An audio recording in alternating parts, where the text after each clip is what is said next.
El-mu'minu lil-mu'mini kel-bunyan yeşuddu ba'dahu ba'dan. Mümin için, bakın, mümin için divarı dik tutan taşlar kimidir. Ben müminemse, sen müminsənsə, ya beraber yıkılacaq, ya da beraber dik duracaq. Birimiz sağlam olduğumuz sürece o birisinin yıkılması mümkün değil. وَالْمُؤْمِنُونَ وَالْمُؤْمِنَاتُ بَعْضُهُمْ اَوْلِيَاءُ بَعْضٍ.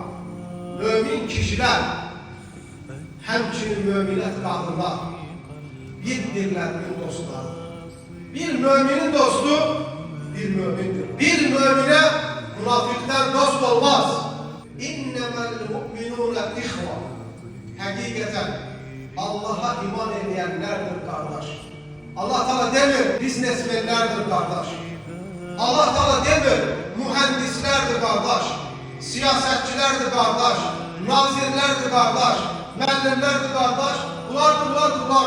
Allah der ki yalnız müminlerdir kardeş. Bugün sen müminsense o bir müminin kardeşisin. Ey müminler! Hayır amellerde ve imanınızı artıran sebeplerde birbirinize destek verin. En büyük bunun desteği bir araya gelebilmemizdir. Bir araya gelmeyi başarmamızdır.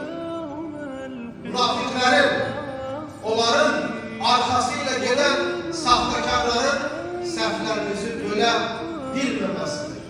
Hilelerin, müminlerin karşısında fayda vermemesidir.